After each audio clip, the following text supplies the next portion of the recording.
Kaya minsan ayokong inaako ang pagluluto.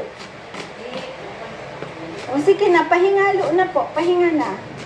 Para may at least 1 hour mahigit na pahinga. Diba?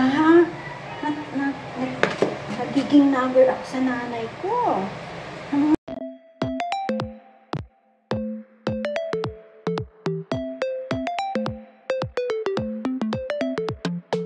Good morning! Good morning, Mother! Nagka-cut ka na ulit. Oo nga, bilis, no? Oo, cut mo na, ma. Ayan pala, may bunga na, ma. Mulberry, nakita mo? Ayan, pagka ganyan lang yan, lalaki siguro. Baka lumaki yung mga bunga. Nagbunga na po. Cut lang po kami ng cut kasi nawawalan po ng init yung aming mga nilaban. Nag-hand wash ka na naman, inay. Huwag ka na mag-hand wash. Libre ng kuryente natin. Sayang ng energy. Magpa-fried rice ako. Gusto mo, may tuyo bang maganda kay na Tita Susan? Yung mga tuyo natin, parang medyo, na. Kahit 3 peraso lang, Mother. Ako po'y nakapag fried rice na. Tapos, habang niluluto ko to, sabi ko parang masarap may tuyo.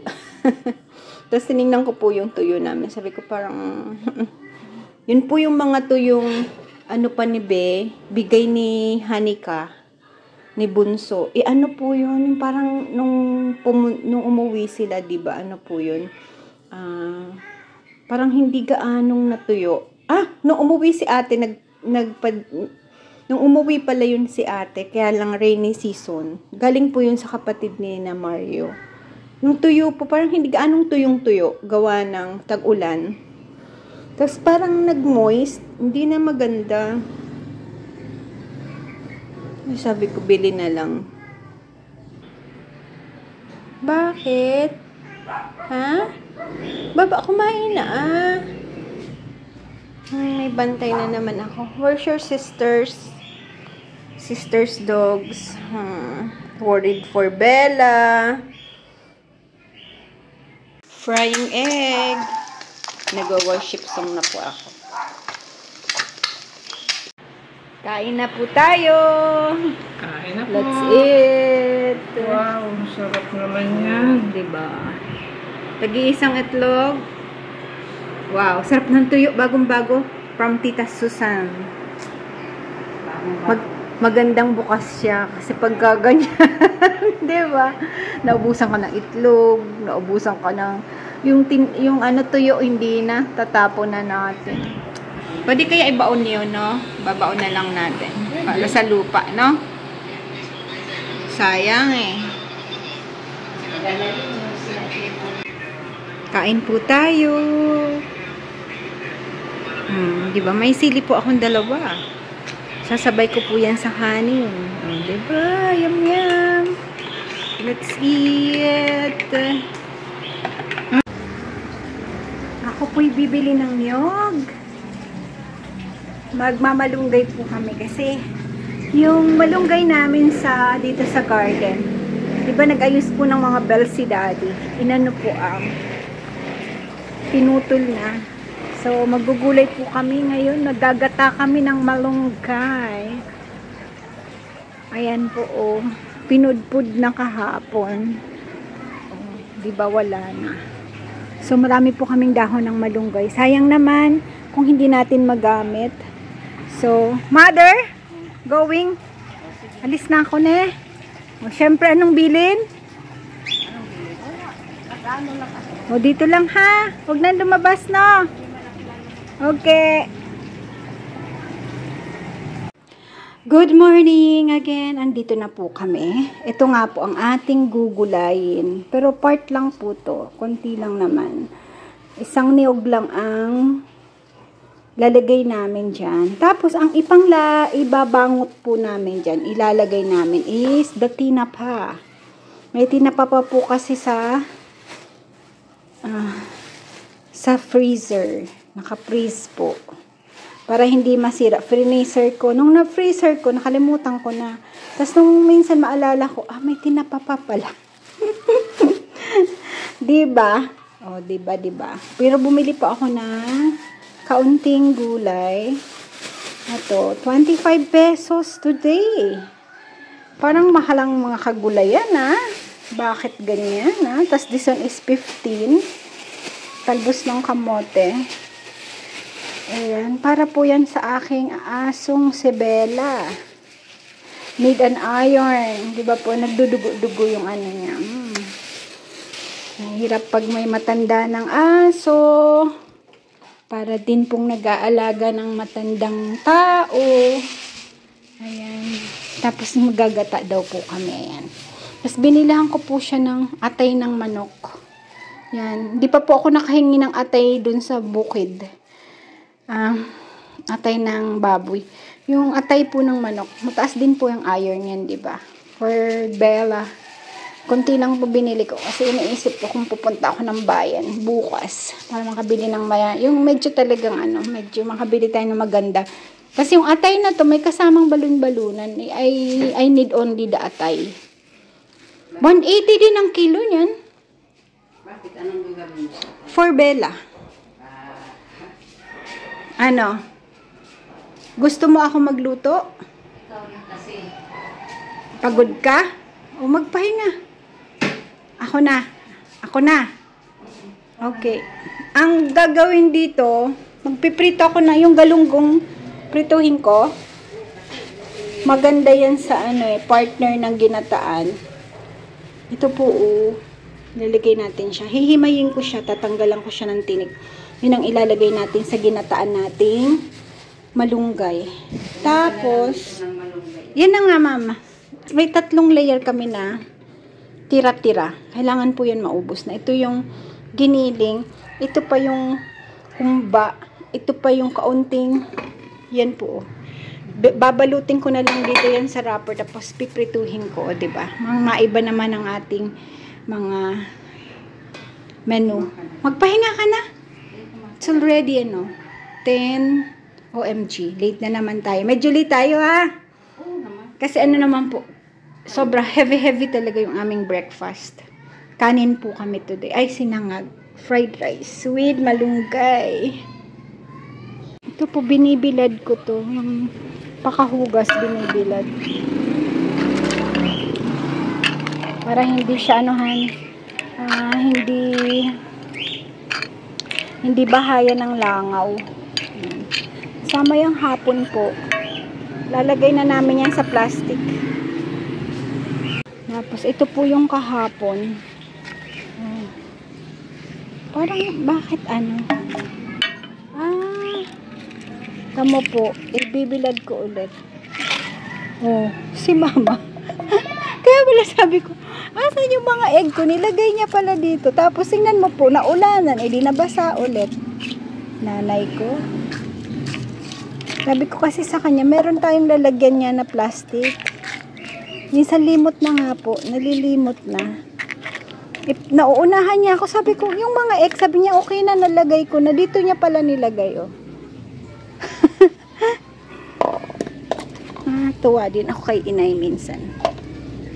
Na po kaming dalawa Basta may kwento, medyo you have to verify Mix memory. Ito po yung ating naka-freezer na tinapa.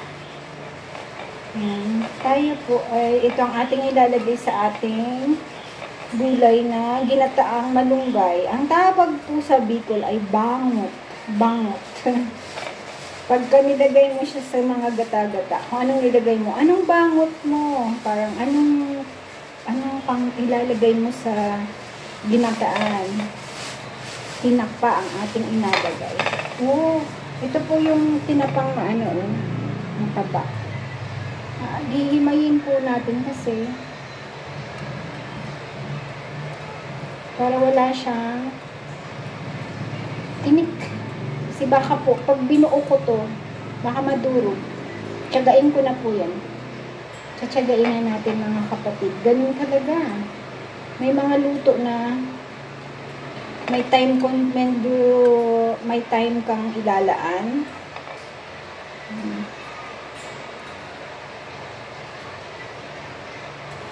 Ito po kasi yung mga fish na medyo may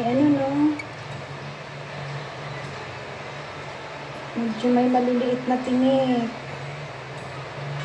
Pero tsatsagain natin siya kasi masarap naman po ito pag nilagay mo siya sa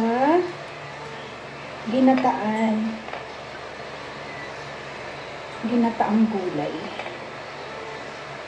Alam niyo po sa Bicol, dati, yung tinapang galunggong, favorite ko po yun.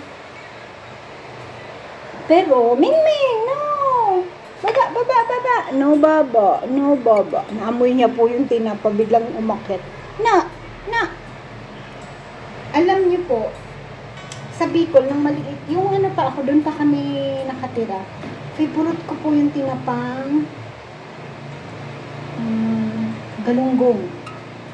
Tapos basta pag kahit nung nasa Manila na kami, basta galing Bicol na tinapa, yung parang na-miss mo siya. Kasi syempre po doon, yung kinalakihan mong lasa, ganun siya, no?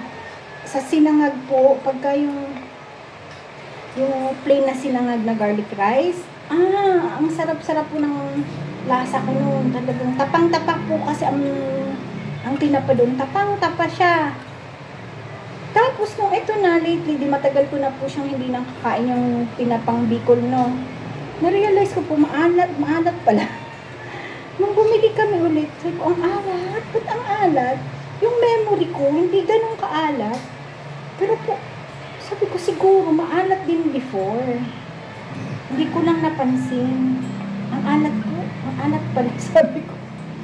Tapos yung mga daing po pala ng Bicol, sabi ko, ang alat pala. Dahil nga po, di ba, for ilang years, medyo nagbawas na kami ng salt namin. Kaya po nung naandong kami sa Okada yung parang naaalatan ako basta ang kinain ko po yung mga sa Japanese lang. Nagtanong nga po si Sis Rosemary kung natikman ko ba daw lahat. Sa katotohanan lang po, pansin mo, kaming magkakapatid, bihira po kaming mga eat all you can. Hindi po kami niyan suki. Diba? Kasi po, lugi kami dyan. Lugi. Lalo na si Roberto. Ang kinain niya lang ano ba tawag dito? Ang kinain ay parang kaldereta. Tapos nag-rice siya. Katapos nun, nag-sweets na siya. Ganun lang po. Ilang hours po kami doon, no? Nagkwentuhan lang, bidahan lang. Pero diba, yung kasi, we appreciate yung gestures ng nina Christian at Maru, talagang they bring all the family together talaga, yung ganong okasyon sa magandang venue. Na, ibang experience po, diba? Pero kung, let's say, kain lang ang pinunta mo, hindi po talaga lugi. Mga senior din, lugi din. Diba po? Kaya nga sabi ni Maru, kain kayo, may seafoods. Ang dami pong seafoods. Si Roberto, maganda po doon, yung mga lobster. Talagang pwede kang magpaluto. As in, meron talaga. No, Minga.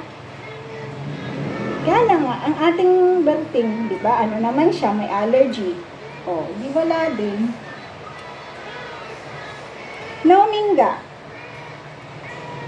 Di ba? Amoy na mga bebe ang di makali. Ni-spray ko po yung mukha. Ayaw bumaba. Binibigyan mo ako. Aba, hindi to pwede sa inyo. Tinapa to. Di ba po, hindi pwede, no? Yung mga ganito.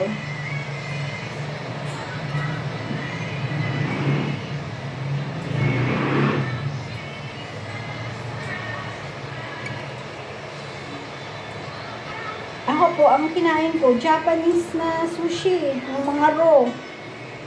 Yun po ang kinain ko. Sabi ko, iniisip ko para medyo at least, diba? Maka ano-ano dun sa bayad.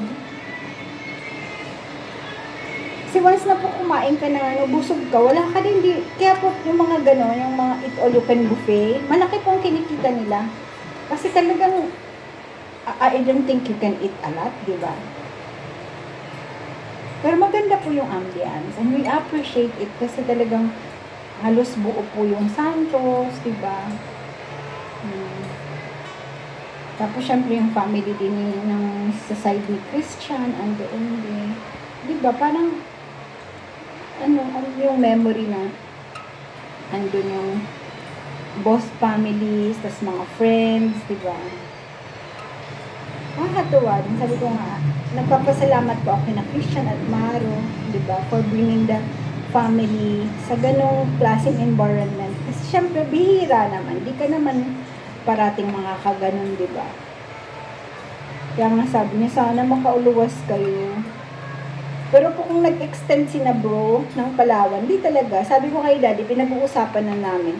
Hindi ko, dad, ikaw na lang ang lumuwas. Kasi nakakahiya po, di ba? Nag-effort talaga yung mag-asawa na. Kaya lang, syempre, di ba? Hindi ko naman po pwedeng iwanan si mama. Kasi busy din po doon sa bukid. Pagka wala si na bro, di ba? 3 bata. Kaya sabi ko, kung sakali na hindi makauwi si na brother, si daddy lang ang a-attend. Eh, nakauwi naman po. So, ayun, naka-attend din, diba?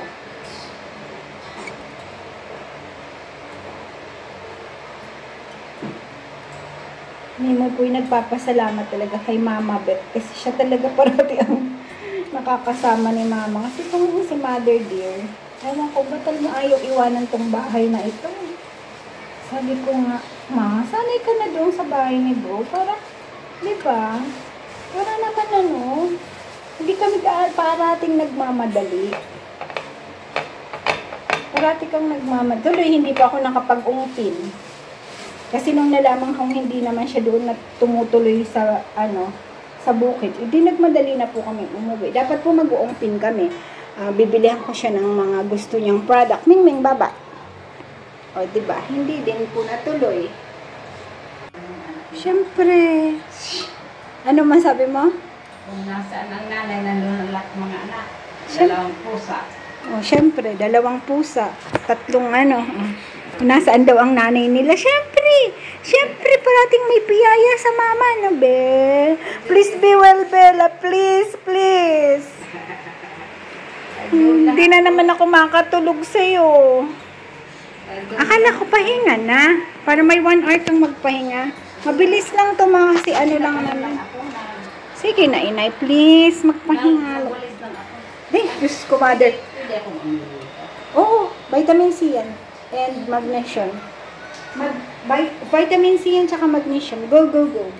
Ma, ang nagwalis ka na sa umaga. Ngayong alas 11 na po. Nagwalis na naman siya. Hindi, dito lang sa loob ng bahay. Huwag na sa labas, please. Ang init na. Kaya minsan ayokong inaako ang pagluluto. O sige na, pahingalo na po. Pahinga na. Para may at least 1 hour mahigit na pahinga. Diba? Nagiging nagger ako sa nanay ko. Parang ako ang nagiging nagger. Hey! Go down. Yan yung ilalagay natin dyan. Pinapapiga ko na po kasi meron siyang pang ganun, ini-squeeze.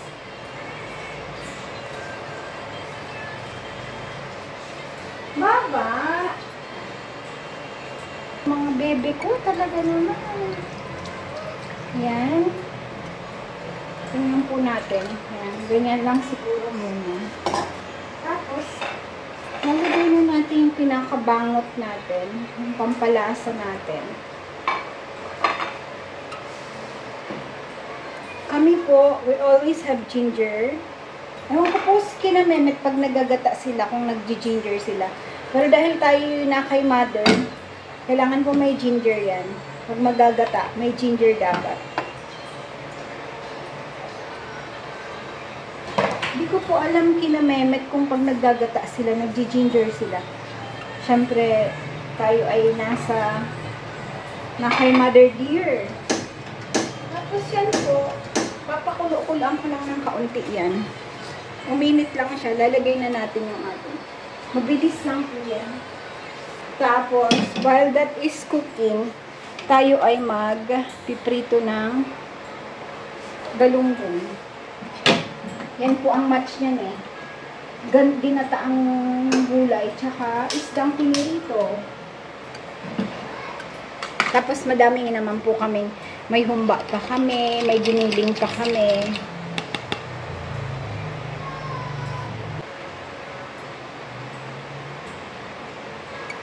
Tapos the same, si mama po, nilalagyan niya ginger yung pagpiprituhan.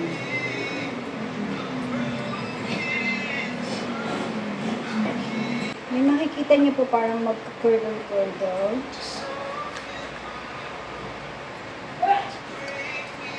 Medyo nabahin-bahin ang nanay natin. Yes, ako. Pangalawang bahin.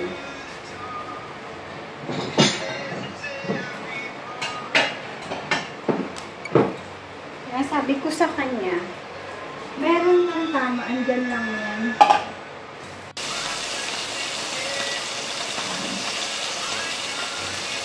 Dinagdagan ko po ng pangalawang gata. Kasi medyo dadami-damihan ko yung ating malunggay.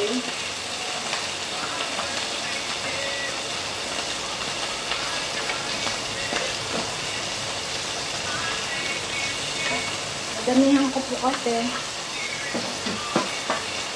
Baka gusto ng dog. Mahilig po sa greens ang dogs eh. Hugasan ko na lang pagkakainin na nila.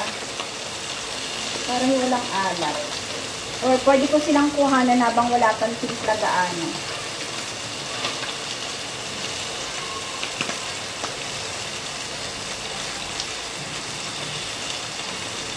Mga baby ko.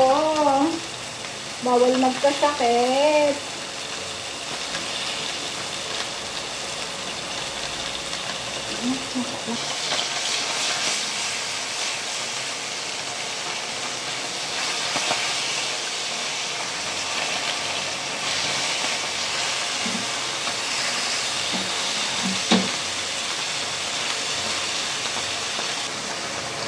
Magluluto po ulit kami nito pagdating ni ka-farmer daw.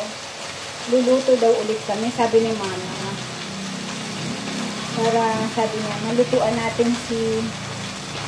Kasi gusto din po ito ni ka-farmer. Siyempre, yung binataang malunggay.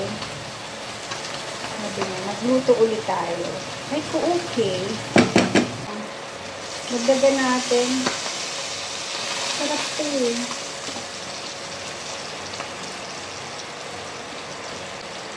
Talaga ang masustansya sa lahat. Dahon. Pero okay din po yung bunga, di ba? Sa Bicol po talaga, dahon mo. Kaya doon po, bira naman mamunga yung... Hindi ko po gaano na-experience yung nagbubunga ang doon. Yung sa amin po, ayaw ko lang po pag sa iba.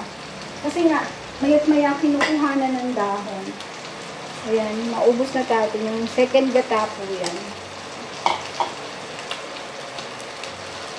Hindi ko pa muna siya titimplahan kasi yung ating tinapa, maano po yan, di ba?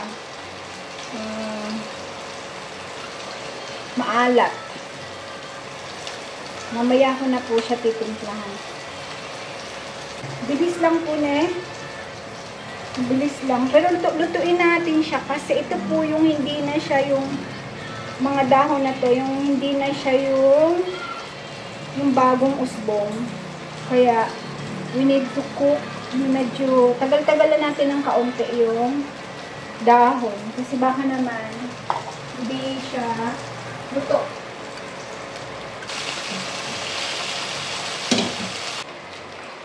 Kukuhanan ko na po yung dog. Pwede na po ito. Kuhanan ko po ang ating mga doggy. Especially kay Bella. Mahilig po sila sa ganito. Yung greens.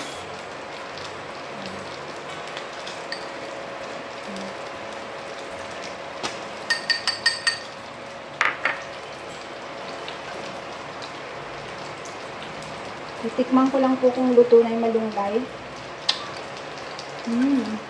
Kunti pa. Medyo maluto-lutuin natin yung malunggay.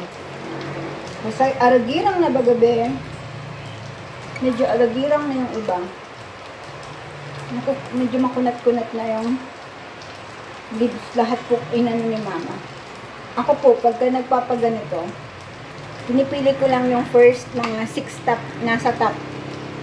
Na pag magugulay ako, ganun po. Habit ko daddy, kuha ka yung mga first, yung nasa top, mga first 6 lang. O first 5. Pag nakita mo na medyo anong-ano na yung hindi ko na po yun sinasama sa gata. Pero pwede po yun sa mga soup. Pwede pa siya. Tsaka yung pang, ano po, pang yung gagawa kayo ng malunggay powder. Pwede naman po, pag ganito, yun nga lang, luluto-lutuin niya siya. Luluto-lutuin niya siya. Wala pa po siyang, hindi pa ako naglalagay ng salt. Let's see. Kasi nga, yung ating tinapa, medyo may ano siya eh.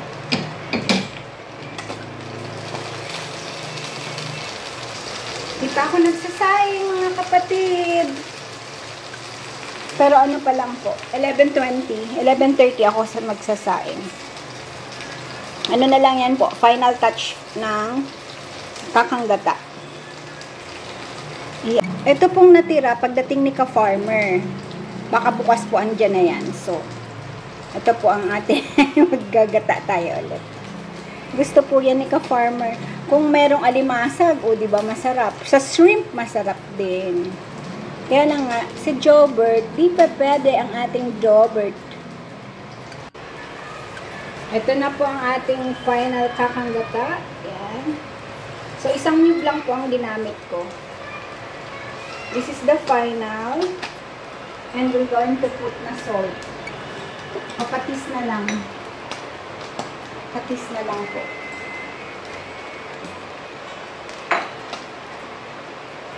Yan. Yan na. Medyo taasan na natin. Yung pinirito natin, okay na din. Tingnan natin siya. Okay na. Kunti na lang.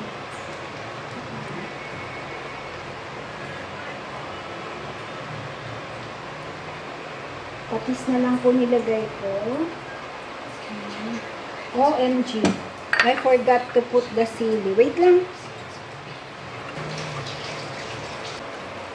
Ayan, dalawa kasi kakainin ko yan.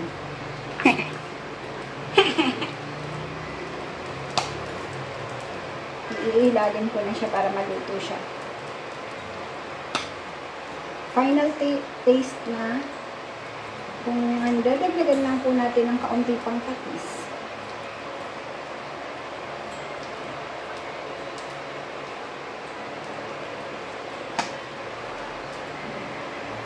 Puloy lang natin ng kaunti, baka mapanis naman.